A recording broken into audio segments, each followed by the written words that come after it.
Senhor presidente, senador Cícero Lucena, senhores senadores, senhoras senadoras, primeiramente, uma denúncia que vem da Bolívia e que se faz necessário o seu registro da tribuna do Senado Federal na direção do Ministério das Relações Exteriores.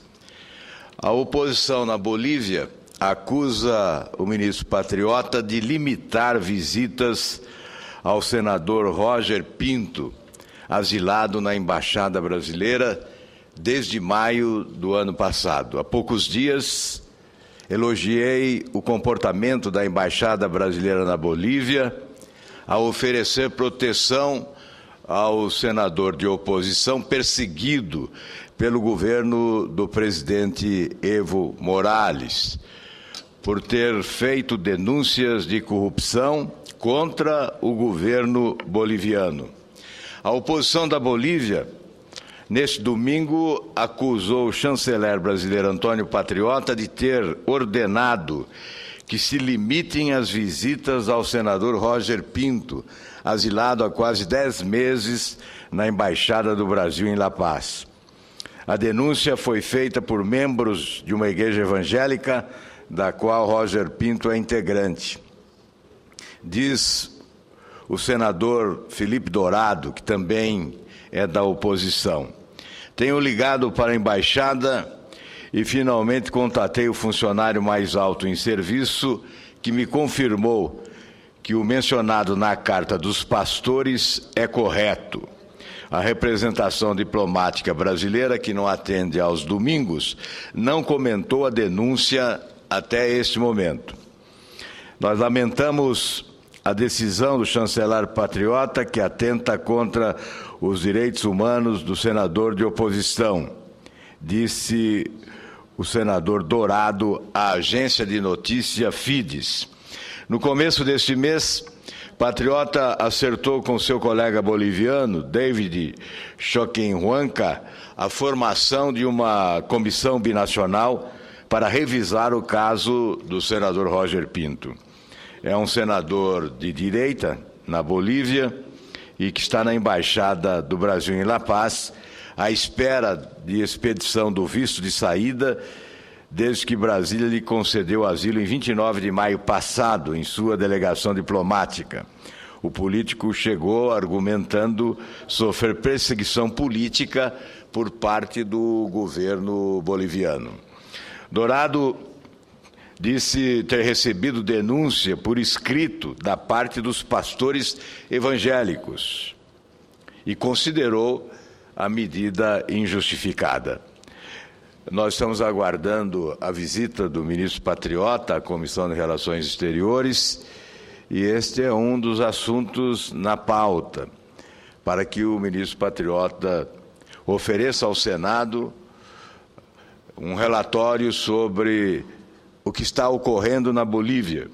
Roger Pinto tem 52 anos e fez várias denúncias de corrupção contra o governo do presidente Evo Morales, razão pela qual, segundo ele, a situação entrou com cerca de 20 processos, a maioria por desacato. E perseguido, ele se refugiou na Embaixada Brasileira. Nós aguardamos, portanto, uma manifestação do Itamaraty, uma manifestação do ministro Patriota a respeito desta denúncia. E, desde já, o apelo da tribuna do Senado Federal para que o ministro Patriota altere esta orientação, se possível, concedendo a possibilidade de visitas ao senador Roger Pinto, que está já há cerca de 10 meses num espaço limitado, portanto, em precárias condições, refugiado na Embaixada Brasileira. Esta era a informação primeira, senhor presidente, o registro que gostaria de fazer da tribuna do Senado Federal, certamente em defesa de prerrogativas constitucionais do senador Roger Pinto e, obviamente, a responsabilidade que tem o Brasil, através do Itamaraty, de preservá-lo e de oferecer a ele condições civilizadas para que possa, enfim, obter o visto de saída, protegendo a sua própria vida daqueles que, segundo ele, o perseguem em razão das denúncias de corrupção. E o segundo tema, senhor presidente, diz respeito ao Pacto Nacional de Alfabetização na Idade Certa. O Senado está para votar, provavelmente no dia de amanhã, a medida provisória 586, que versa sobre esse pacto. Apresentei uma emenda, espero que os colegas a apoiem, uma emenda que tem por objetivo melhorar a proposta. Primeiramente, devemos estar atentos sobre os índices que o Brasil ostenta em matéria de analfabetismo infantil. A região sul é detentora do menor índice de crianças analfabetas, 5,6%. Conforme dados do IBGE, censo de 2010, a taxa de analfabetismo em Santa Catarina é de 5,1%, no Rio Grande do Sul é de 6,7% e no Paraná, 4,9%, o menor índice em todo o país. Na região norte, o índice é de 27,3%. Dentre os estados com maior índice estão o Acre, com 32,2%, seguido do Amazonas, com 28,5%. No Nordeste, o percentual total é de 25,4%. Alagoas, 35%, Maranhão, 34%. No Sudeste, 7,8%, sendo o Espírito Santo com 10% e o Rio de Janeiro com índice de 9,3%.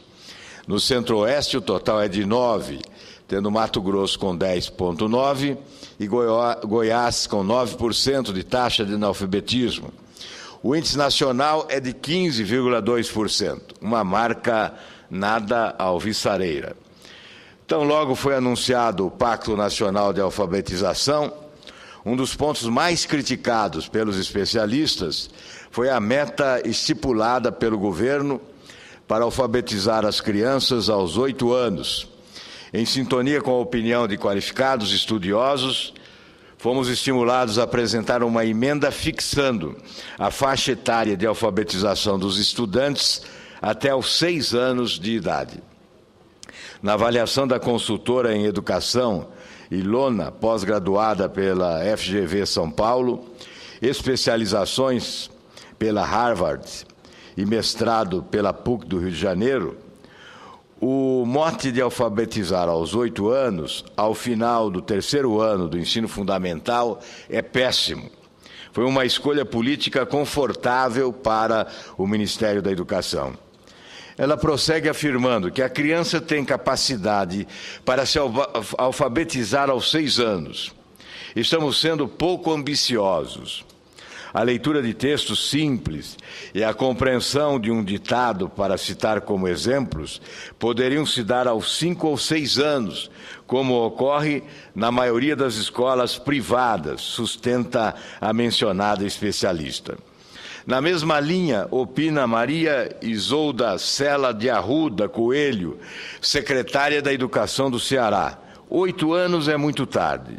O país já paga muito caro pelo histórico de falta de atenção à educação.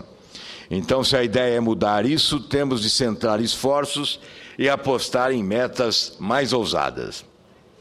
No tocante à meta estabelecida de 8 anos, o neurocientista da Universidade Federal do Rio Grande do Sul, Ivan Izquierdo, destaca que pode parecer um mero detalhe, mas, neste caso, 1 ano a mais faz diferença no direito dessa criança de se apropriar das coisas à sua volta. Prejuízo intelectual não causa, porque sempre se pode alfabetizar depois. Mas a criança perde espaço para participar do mundo. Não dá para trabalhar isolado. O cérebro é uma questão da neurociência. Aos 3 anos, a criança já tem condições de dominar e usar a linguagem. Aos 6 anos, já pode estar alfabetizado.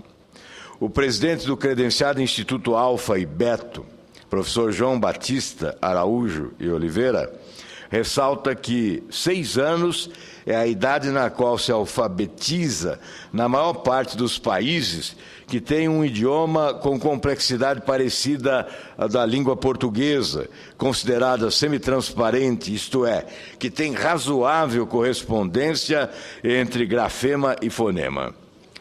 Há línguas transparentes em que a correspondência é mais regular, como o italiano e o finlandês, e idiomas opacos, nos quais há muitas irregularidades entre a forma que se fala e a maneira que se escreve, como o inglês.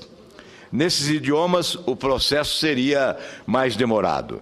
Considerando que a escolarização tem começado aos 4 anos, não dá para conceber que se leve outros 4 anos para que essa criança leia e escreva, afirma o professor Araújo e Oliveira.